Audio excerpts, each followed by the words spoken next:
Hello friends, welcome back. Friends, आज मैं जो रीडिंग कर रही हूँ 10-10 पोर्टल की 10th अक्टूबर इसकी रीडिंग कर रही हूँ। लेकिन ये पोर्टल होता क्या है और ये 10-10 क्या होता है, आज मैं आप लोगों को 10-10 और ये सब का मतलब समझाने की कोशिश कर रही हूँ। न्यूमरोलॉजी और टैरो दोनों के थ्रू आपको मिक्स करके समझाने की कोशिश कर रही हूँ।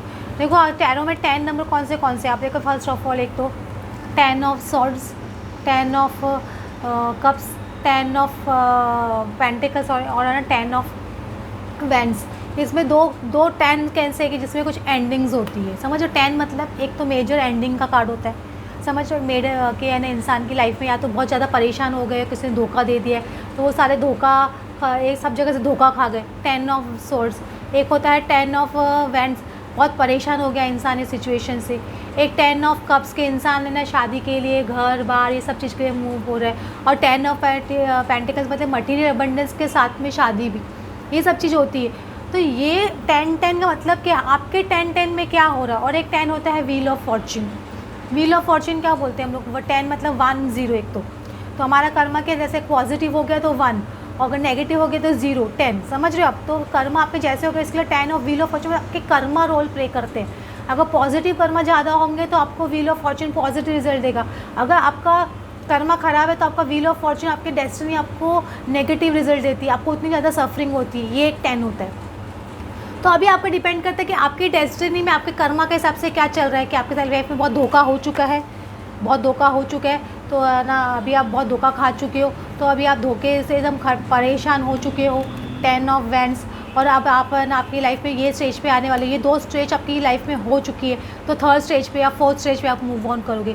या आपकी लाइफ में ये स्टेज बहुत हो चुकी है, आप ना ये क्या बोलते हैं, धोखे खाने की स्टेज ख़त्म हो चुकी है। ये 2 स्टेज पे बैठे हो आप, ये स्टेज पे बैठे हो, उसके बाद में वो स्टेज आगे बढ़ने में टाइम लगेगी, क्योंकि जैसे जैसे आप गुड कर्मा करने लग जाओगे आप लोग ये स्टेज से निकल के ये स्टेज की तरफ मूव ऑन होने लग जाओगे। 10-10 का मतलब ये है, ये डेस्टिनी आपका रोल डिसाइड करेगी, आपका कर्मा आपका डिसाइड करेगी कि आप कौन से फेज़ में हो। 10-10 ये 10-10 के फेज़ में आगे हो चुकी है, कंप्लीट हो चुकी है, कि ये फेज़ में आप आगे जा रहे हो। तो इसलिए आप ना कोई भी रीडिंग देखते हो तो आप देखो कि आपने अपने कर्मा कैसे किए। आप अपनी लाइफ को एनालाइज़ कीजिए कि मेरी लाइफ में कितना सहन कर चुका हूँ या कर चुकी हूँ, अब मेरी लाइफ में वो मैं एक थक चुकी हूँ या उसके आगे अब क्या है, वो आपके डेस्टिनी अभी आपका रोल डिसाइड करेगी। फिर एक 10 नंबर आता है, 19 नंबर। 9 और 1 एक 10 होता है, इसको भी न्यूमरोलॉजी में हम लोग सबसे पॉजिटिव कार्ड करते हैं, लेकिन इसको 10 नंबर में नहीं, 10 नंबर बोल सकते हो ऐसे न्यूमरोलॉजी के थ्रू। 9 और 1 + 1 10, लेकिन ये इसकी एनर्जी बहुत डिफरेंट है, इसमें 1 और 0 नहीं है, तो 1 और 9 है।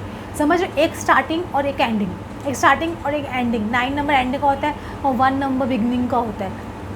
तो ये कार्ड आपका क्या करिए रिप्रेजेंट करता है कि आपकी लाइफ में जो मेजर एंडिंग्स होने के बाद में एक न्यू बिगनिंग स्टार्ट होना, इसको सन कार्ड बोलते हैं। तो ये चीज़ आपकी लाइफ में आपको डिपेंड करना है, ये सब चीज़ होने के बाद में, ये सब चीज़ होने के बाद में आपकी लाइफ में सन कब आ रहा है, वो सब चीज़ डिसाइड करती है। होप आप लोगों को समझ में आया होगा कि मैंने आप लोगों को जो बता रही हूँ कि 10 का मतलब क्या है, वो न्यूमरोलॉजिकली और ये सब चीज़ कनेक्टेड होता है। न्यूमरोलॉजी और टैरो काफ़ी चीज़ कनेक्टेड है, इसलिए हम कितने लोगों का नेम है ना न्यूमरोलॉजिकली करेक्ट करते हैं, क्योंकि जिनका नेम अगर उनके डेट ऑफ बर्थ से मैच नहीं खाता है तो उनको लाइफ में बहुत ज़्यादा स्ट्रगल फेस करना पड़ता है। हर जगह उन पीछे रह जाते हैं, उनकी फाइनेंशियल ग्रोथ नहीं हो पाती है, रिलेशनशिप अच्छे नहीं हो पाते हैं। ये सब चीज़ बहुत प्रॉब्लम्स मैंने देखी है, लोगों की सॉल्व हो जाती है न्यूमरोलॉजिकली करेक्ट करने के बाद बहुत फास्ट रिजल्ट मिलता है, उसमें रिजल्ट मिलता ही है, सबसे इंपॉर्टेंट ये। चलो आज देखते हैं कि 10-10 के पोर्टल में क्या होने वाला है। इन बिटवीन कार्ड से मैं देखने की कोशिश करूँ।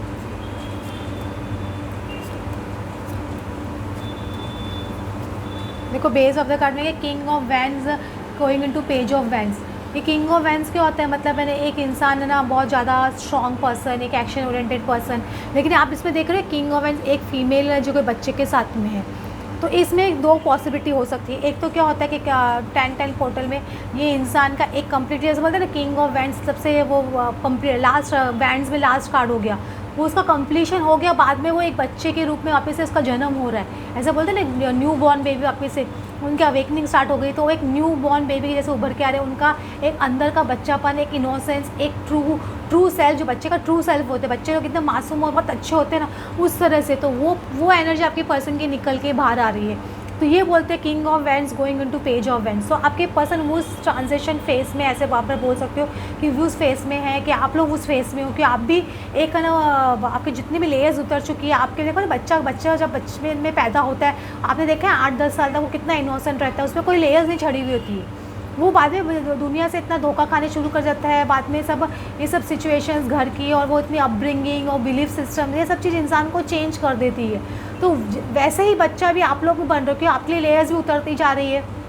आप लोग के ऊपर भी जो नेगेटिव लेयर्स चढ़े हुए थे वो स्पिरिचुअल अवेकनिंग के बाद में, आपके इनर वर्क के बाद में उतर रही है। तो आप भी एक प्योर फॉर्म में आ रहे हो, ऐसे बोल सकते हो। एक प्योर फॉर्म आपका जन्म ले रहा है। आप लोग वो एनर्जी में ट्रांजिशन फेज में हो, आप और आपके पर्सन दोनों वो फेज़ में आप लोग चल रहे हो। 3 of coins going into 4 of coins, इसमें क्या आपको दिखा रहा है कि आप लोग को मेहनत बहुत करनी पड़ रही है। एक इंसान ने को कॉइन लेके रखा है ऊपर, 3 पर्सन मेहनत कर रहे हैं। तो इनको क्या एक तो आप मेहनत बहुत कर रहे हो, कोई भी चीज़ में पार्टनरशिप के लिए आप बहुत ज़्यादा मेहनत कर रहे हो, और आपके पर्सन क्या अपना कॉइन लेके बैठे आराम से, कि उनको पता है कि मुझे ये पेंटिकल आपको देना है, लेकिन वो आराम से बैठे। वो उनसे भी गॉड मेहनत करवाएगा, इक्वली नहीं कैसे मेहनत नहीं करवाएगा, उनसे भी मेहनत करवाएगा। उनको ये चीज़ समझ में आएगी कि अगर इक्वल गिव एंड टेक करना है तो वो लेवल लोगों को छोटा समझना छोड़ना होगा, उनको उनकी इक्वल वैल्यू देनी ज़रूरी होगी। एक को खाली राजा बन के बैठे रहेंगे, दूसरे को कम समझेंगे, तो रिलेशनशिप आगे नहीं बढ़ेगा। तो ये चीज़ उनको समझ में आएगी, और ये चीज़ मेहनत हो रही है आपकी तरफ से, बहुत ज़्यादा हो रही है, मैं ऐसे बोल सकती हूँ। तो वो मेहनत आप कर रहे हो, वो इसका असर आपके पर्सन पे धीरे धीरे आएगा। ये डेविल एनर्जी पे टावर आ रहा है, देखो डेविल मूविंग इनटू टावर दिख रहा है आप लोगों को, devil moving into tower, devil moving into tower. तो इसमें क्या, जिन लोगों पे भी सपोज़ अगर टॉक्सिसिटी है आपके पर्सन में बहुत ज़्यादा, सपोज़ मैट्रिक्स ट्विन फ्लेम है, सपोज़ मैट्रिक्स ट्विन फ्लेम क्या होता है, जो बहुत ज़्यादा घमंडी, पैसे का बहुत ज़्यादा घमंड, और ना अपने लुक्स का बहुत घमंड, और अपने हर चीज़ों का बहुत ज़्यादा घमंड, जैसे मतलब ईगो बहुत बड़ी होती है, और इन जैसे लोगों को सुधारने में बहुत टाइम लगता है। तो वो एक टॉक्सिक रिलेशनशिप भी हो जाता है। वो पर्सन आपको छोड़ते भी नहीं है आपको, और खुद आपके पास आते भी नहीं है। इस तरह से वो डेविल एनर्जी होती है। और एक डेविल एनर्जी ऐसे होती है कि नेगेटिव एनर्जी आपके ऊपर या आपके पार्टनर पे किसी ने थ्रो की हुई है, कोई ब्लैक मैजिक करवा दिया या कुछ भी ऐसे टाइप की एनर्जी आप लोगों पे थ्रो हो रही है, तो उस पर टावर गिरने का कार्ड आ रहा है, टावर। तो वो एनर्जी मतलब ब्रेक डाउन होने वाली कंप्लीटली इस 10-10 के पोर्टल के बाद में, ऐसे बोल सकते हो। उस पर कम्प्लीटली पानी फिरने वाला है वो एनर्जी पे। और इसमें 7 of cups moving into 8 of cups, मतलब ये आपके पर्सन बहुत सारे ऑप्शंस देख रहे थे पास्ट में। मतलब 7 ऑफ कप्स मतलब बहुत ज़्यादा ऑप्शंस होना, बहुत ज़्यादा सोचना, इस तरह से ये वो दिस एंड दैट। अब वो 8 ऑफ कप्स की एनर्जी में, मतलब ये सब चीज़ों से आगे बढ़ रहे हैं। मतलब 7 ऑफ कप्स और 8 ऑफ कप्स के बीच में डेफिनेटली वो ऑप्शन सब निगलेक्ट करके अभी आगे बढ़ेंगे ये सब चीज़ों से, ऐसे आप बोल सकते हो।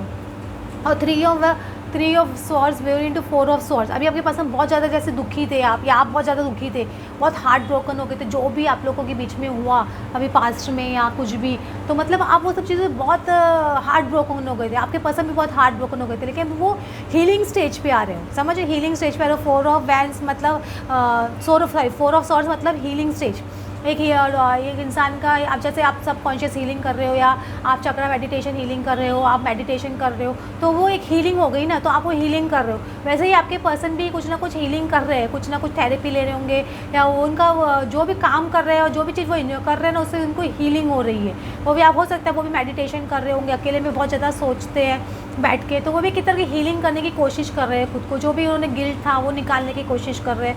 तो वो सब चीज़ चल रही है अभी। 8 of swords and 9 of swords. 8 of swords में आपको मैं बार बार बोल रही हूँ, 8 ऑफ सॉर्ड्स में तो इंसान के हाथ पाँव बंधे होना कम्प्लीटली, उनको पता नहीं होता है कि कैसे आगे बढ़ूँ नहीं बढ़ूँ, लेकिन वो एनर्जी से आगे बढ़ रही है। क्योंकि कभी कभी 8 ऑफ सॉर्ड्स क्या नेगेटिव एनर्जी होती है, डेविल एनर्जी भी होती है जो उनको बांध के रखती है, तो वो एनर्जी से भी आगे मूव ऑन हो रहे हैं, 9 ऑफ सॉर्ड्स की तरफ जा रहे हैं। 8 ऑफ सॉर्ड्स में मूविंग इनटू 9 ऑफ सॉर्ड्स, तो वो एनर्जी से भी खत्म हो रही है उनके, ऐसे बोल सकते हो कम्प्लीटली। और वो जो हाथ पाँव बंधे थे, हाथ पाँव खुल जाएंगे उस पर्सन के। देखो इसमें, देखो इस हाथ कम्प्लीटली बंधे हुए, इसमें इंसान के हाथ खुल चुके हैं, तो वो एनर्जी तक आ चुके हैं कि हाथ खुल चुके हैं, अब पूरी तरह से खुलना उनको बाकी है, तो वो एनर्जी की तरफ मूव ऑन कर रहे हैं आपके पर्सन। और S of coins moving into 2 of coins, ये इसमें आप जो डेट देख रहे हो 1918 दिखाई दे रहा है आपको। ये क्लॉक में जो डेट दिखाई दे रहा है, इस डेट पे है नेचुरली है ना, कौन सी कंट्री में, रोमन में या किस में, कौन सी कंट्री में, वहाँ पे वुमेन को वोटिंग राइट्स दिए गए थे, वोटिंग राइट्स मिले थे। तो बहुत बड़ी इसी सिर्फ घटना को वो डेट को वहाँ पे लिखा हुआ है इसके अंदर। तो इसीलिए अब मेरे ख्याल से रोमन है कि रोमन वॉचर है, इसीलिए मुझे ऐसे लग रहा है। तो ना ये वोटिंग राइट्स वुमेन को मिल रहा है, तो मतलब आपका राइट मिलना, एक अधिकार आपको मिलेगा। ऐसे बोलते हो ना, आप दोनों को अधिकार, इसमें मुझे ना टू ऑफ, इसमें कोई मुझे है ना वो एनर्जी नहीं आ रही है कि ये ना कन्फ्यूजन वाली एनर्जी, क्योंकि इसमें इन्फिनिटी भी है, लेकिन इन्फिनिटी देखो बैलेंस्ड इन्फिनिटी है, समझ रहे हो आप। तो ये आपके बता रहे हैं कि आप दोनों को आपका राइट है, जो जस्टिस है वो मिलेगा। S of coins moving into two of coins का इसका मतलब यही है। ये वॉच में ये जो बता रहे हैं कि वोटिंग राइट्स वुमेन को मिलते हैं, उस कंट्री में बहुत बड़ा सेलिब्रेशन होता है, तो ये डेट को मार्क करके रखे हुए इसमें, इसे इस तरह से ये बुक में बताया हुआ है। तो आप समझ रहे हो कि ये आपके साथ में आपको आपका वोटिंग, आपका जो राइट है, राइटफुल राइट है आपके पर्सन के ऊपर, या आपके पर्सन का जो राइटफुल राइट है आपके ऊपर, वो उनको मिलेगा, ऐसे बोल सकते हो। तो ये एनर्जी आप लोगों की चल रही है एट प्रेजेंट। होप फ्रेंड्स आप लोगों को समझ नहीं आ रहा होगा 10-10 पोर्टल का मतलब क्या है। ये जब पोर्टल्स आते हैं, ये ओपनिंग होती है ना जब पोर्टल्स की, और ये जब चलते हैं 10-15 दिन तक, तो ये पोर्टल्स क्या है ना, ये बहुत चेंजेस लाते हैं। कुछ लोगों को हेडेक बहुत ज़्यादा हो सकता है, क्योंकि आपका क्योंकि हेडेक होने वो एक एसेंशियल प्रोसेस है। एसेंशियल प्रोसेस में हेडेक होना, बैक पेन होना, लेग पेन होना, ये सब चीज़ बहुत ज़्यादा होता है, क्योंकि ये सब चीज़ों में क्या हमारी नेगेटिविटी हमारी बॉडी से निकलती रहती है। तो ये सब चीज़ नेगेटिव जब निकलती है, तो ये पोर्टल्स के टाइम पे ज़्यादा होने लग जाती है। तो आप लोगों को हो सकता है कि अभी ये सब चीज़ फीलिंग हो। देखो leadership quality, see your goals, आप अपनी लीडरशिप, अपने गोल सेट कीजिए, लीडरशिप क्वालिटी अंदर खुद के अंदर बिल्डअप कीजिए। ये पोर्टल आपको ऐसे इस तरह से बोल रहे हैं, तभी आप सन की एनर्जी में आ पाओगे। तो मैं समझ रही हूँ, इसमें देखो आप देखो ये सन जैसे येलो जैसे दिख रहा है, सेट योर गोल्स, और इसमें देखो ये सन कार्ड का मतलब है कैसे, ऐसे ही 19 नंबर। तो आपको आपका 19 नंबर पे आना है पोर्टल में, तो आप समझो कि आपको है ना लीडरशिप क्वालिटीज़ डेवलप करने की ज़रूरत है। और चीयर अप करो, कभी भी हमेशा खाली विक्टिमाइजेशन एनर्जी में नहीं रहना है कि है ना यार मेरे साथ में ये क्या हो गया, मेरी लाइफ तो इतनी स्ट्रगलिंग है, मैं तो ये हो गया, मेरे पार्टनर बात नहीं कर रहे हैं, मेरे पार्टनर ने ब्लॉक करके रखा है, मेरा डिवोर्स हो गया, मेरा ऐसा हो गया, मेरे पार्टनर ने ऐसे बोल दिया।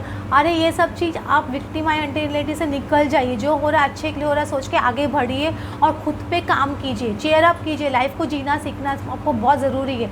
लाइफ में अप्स एंड डाउन्स आते रहेंगे, लेकिन वो डाउन्स को अप करना हमारे हाथ में है, तो वो आपको करना ज़रूरी है। और gratitude, be grateful for what you have, हमेशा देखना चाहिए कि हमारे पास क्या है क्या नहीं है, वो नहीं देखना है। एक बार जब मैं स्कूल में थी तो हमारे सर ने हमको पूछा था हमारा टेस्ट लेने के लिए कि किसकी मेंटलिटी कैसी है। वो ग्लास ऑफ वाटर लेके आए थे, हाफ ग्लास भरा हुआ, तो सर ने बोला कि है ना किसको क्या दिखाई दे रहा है। तो मैंने बोला मैं दोनों ही चीज़ें बोलती थी, पता नहीं हमेशा मेरी आदत थी, शायद लिब्रा हो इसीलिए। तो मैंने बोला सर ग्लास तो आधा भरा हुआ है, लेकिन फिर भी पूरा भरा हुआ था तो अच्छा रहता था। तो मतलब सर बोल रहे हैं तो तुम तो पॉजिटिव तो सोचती हो, लेकिन ओवर पॉजिटिव ही को मतलब ज़्यादा ही है ना एम्बिशियस हो, ऐसे लग रहा था मुझको। सर ने ऐसे मुझको बताया था। तो मुझे समझ है कि इंसान की मेंटलिटी कैसी है, क्योंकि काफ़ी लोगों ने स्कूल में बोला था sir half glass is half fill, मतलब आधा भरा हुआ नहीं है, ऊपर से आधा खाली, ऐसे बोला था। तो आपकी सोच डिपेंड करती है कि आपके कैसे, आपके पास क्या है वो देखिए। नहीं है, अगर पानी ही नहीं होगा तो क्या करोगे, सब तो ग्लास भरा हुआ ही नहीं होता, पूरा ही खाली होता तो क्या करते। ये सोचे कि मेरे पास आज छत है, खाने के लिए रोटी है, आज मेरे पास मेरे खुद का काम मैं खुद के हाथों से कर पा रही हूँ, मैं चल पा रही हूँ, घूम पा रही हूँ, ये सब चीज़ कर पा रहे हो। आपकी लाइफ में लव आपने एक्सपीरियंस किया, सबसे इंपॉर्टेंट कि लव एक्सपीरियंस। कितने लोग को ट्रू लव एक्सपीरियंस ही नहीं करते, आपने वो ट्रू लव एक्सपीरियंस किया, उसके लिए गॉड को थैंक बोलिए। ग्रैटिट्यूड में इतना पावर है, आपको पता नहीं है, बहुत पावर है ग्रैटिट्यूड में। ये आप है ना करके देखिए, आपको कर एवरी मॉर्निंग और एवरी नाइट सोने से पहले करके देखिए, आपको बहुत डिफरेंस दिखेगा ग्रैटिट्यूड में। इल्यूजन्स, एम्ब्रेस से और ट्रुथ, और खुद का ट्रुथ खुद को बोलने से मत डरिए। आप अपना ट्रुथ अब जब जीना सीखोगे ना, तभी आपका थ्रोट चक्र एक्टिवेट होगा, आपके पार्टनर से आपकी बातचीत शुरू होगी। कितने लोग बोलते हैं हमारे पार्टनर से बातचीत नहीं होती, लेकिन आप अपना ट्रुथ ही नहीं जी रहे हो, इतना हर बात पे झूठ, छोटी छोटी बातों पे झूठ बोलने लगे होते हो। क्यों बोलना है झूठ बोल के क्या होने वाला है। जितना क्लैरिटी से सच बोलोगे ना, उतना ही ज़्यादा अच्छा है। मैंने एक सीरियल देखी थी, पाकिस्तानी सीरियल, मुझे याद नहीं आ रहा, उसमें वो माहिरा शर्मा की और वो फहद खान की सीरियल थी। उसमें वो फीमेल एक उसकी एक सीरियल थी, बहुत फेमस सीरियल थी, वो लोग की कैसे नाम था याद नहीं आ रहा मुझे। तो उन्होंने उसमें सीरियल बोला था कि जब मैं इंसान एक बार झूठ बोलता है ना, तो मतलब बेचैनी होने लग जाती है। वैसे ही मेरे साथ में भी होता है, मैं झूठ नहीं बोल सकती, झूठ बोलने से बहुत बेचैनी होने लग जाती है। सच बोल के इंसान को एक रिलैक्सेशन मिलता है ना, वो सुकून एक अलग तरह का होता है। तो वो सच बोलना सीखे। वो आपको झूठ बोलना याद ही नहीं आएगा, क्योंकि झूठ बोलेंगे तो एक झूठ को छुपाने के लिए 10 झूठ बोलना पड़ता है। लेकिन सच आप हमेशा बोलोगे तो आपको कुछ डर ही नहीं है। आपको कभी भी कोई वो बात पूछे, आप वो सच ही बोलने वाले हो, क्योंकि आपकी हैबिट वो बन चुकी है। तो सच बोलना सीखिए और है ना खुद का ट्रुथ जीना सीखिए। जो खुद जैसे हो खुद को एक्सेप्ट करना सीखिए। खुद की आप जब खुद को एक्सेप्ट करोगे, जैसे है आपके पार्टनर जैसे हैं उनको जैसे आप एक्सेप्ट करोगे ना, तभी आपके पार्टनर आपके पास आएंगे। आप बार बार क्या बोलते हो कि मेरे पार्टनर से झगड़ा हो गया या कुछ गलत बात उन्होंने बोल दी या झगड़ा हो गया, आप लोगों को क्या गालियाँ देने लग जाते हो, या उनके साथ में बहुत आपका मन ख़राब हो जाता है। आप सोचते हो नहीं अब तो मेरे से बात ही नहीं करूँगा या करूँगी, अभी आएगी तो भी बात नहीं करूँगा या करूँगी, या आएंगे तो भी बात नहीं करूँगी, और बहुत कुछ उल्टा सीधा बोलने लग जाते हो। फिर आप क्या यूनिवर्स में क्या कर रहे हो, ऐसे आप लॉ ऑफ अट्रैक्शन प्रैक्टिस कर रहे हो कि मेरे पर्सन आ जाए, मुझे कॉल करे, ये करे वो करे, और बाद में आप क्या कर रहे हो, वो 2-3 दिन आप ऐसे नेगेटिव एनर्जी यूनिवर्स में भेजते हो। तो आप मिक्स एनर्जी यूनिवर्स में भेज रहे हो। आपकी सिचुएशन कैसे भी हो, उन्होंने बात नहीं की, आपको गलत तरीके से जवाब दिया, उस वक्त भी आप अपनी चॉइस में क्लियर रहिए कि मुझे यही पर्सन चाहिए, और उनको मैनिफेस्ट उस वक्त भी उसी तरह से करते रहिए। तब जाके आपकी लॉ ऑफ अट्रैक्शन वर्क करेगी। और ये इसको बोलते ट्रूथ एक्सेप्ट करना, एक्सेप्टेंस मोड में आना। समझ रहे हो आप लोग फ्रेंड्स मैं आपको क्या बोलना चाह रही हूँ। होप आप लोगों को आज की रीडिंग अच्छी लगी होगी। Then please like and subscribe. Thanks for watching.